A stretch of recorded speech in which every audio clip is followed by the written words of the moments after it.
ये गीत दुनिया के सारे पिता के लिए है।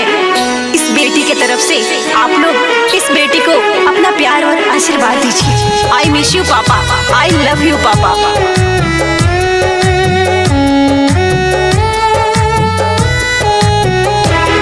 एक बात पूछती हूँ बताओ न बाबूजी,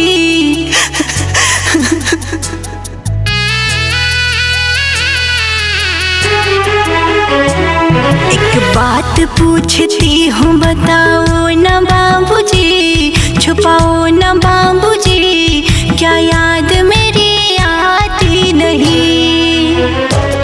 एक बात पूछती हूँ बताओ न बाबूजी, छुपाओ न बाबूजी, क्या याद मेरी आती नहीं।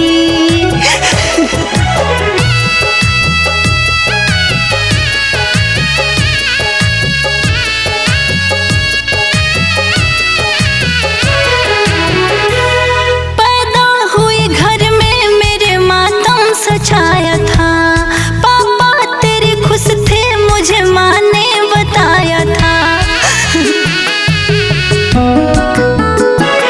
लेले के नाम प्यार जताते भी मुझे थे, आते थे कहीं से तो बुलाते भी मुझे थे।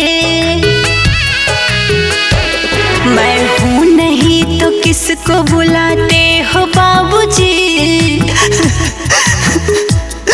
मैं हूँ नहीं तो किसको बुलाते हो बाबूजी, क्या याद मेरी आती नहीं। सच बात पूछती हूँ बताओ न बाबूजी, क्या याद मेरी आती नहीं।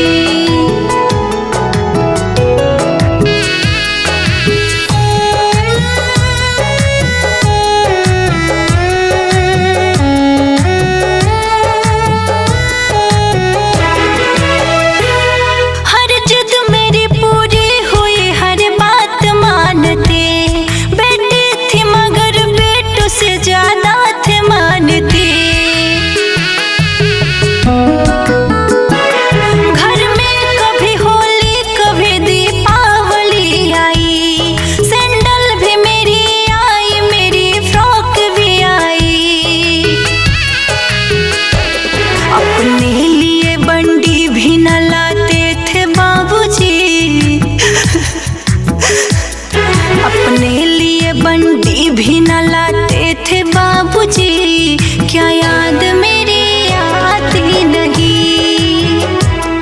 एक बात पूछती हूँ बताओ न बाबूजी, क्या याद मेरी आती नहीं।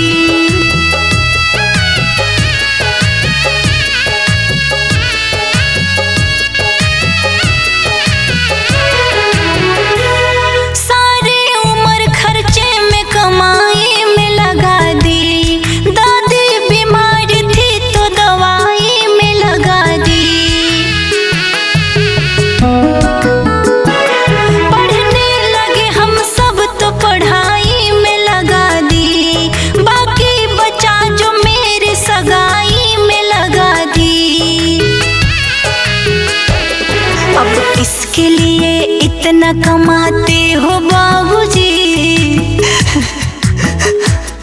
अब किसके लिए इतना कमाते हो बाबूजी, क्या याद मेरी आती नहीं।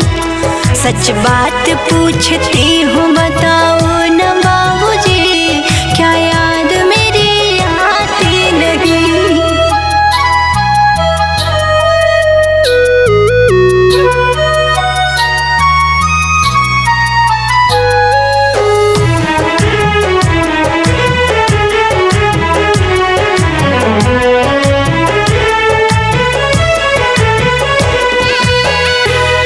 कहते थे मेरा मन कभी एक पल न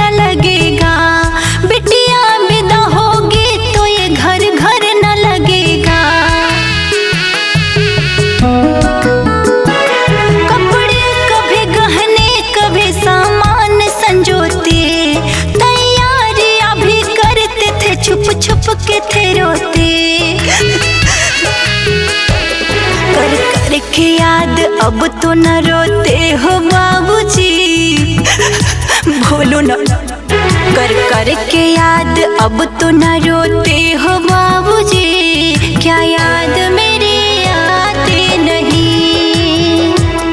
एक बात पूछती हूँ बताओ न बाबूजी, क्या याद मेरी आती नहीं।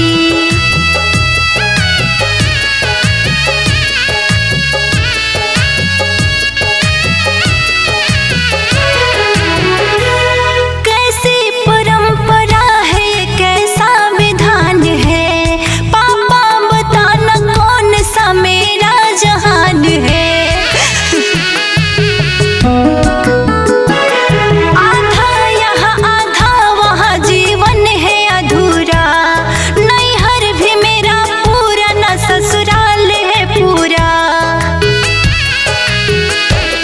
क्या आपका भी प्यार अधूरा है बाबूजी, क्या आपका भी प्यार अधूरा है बाबूजी, क्या याद मेरी आती नहीं। सच बात पूछती हूँ बता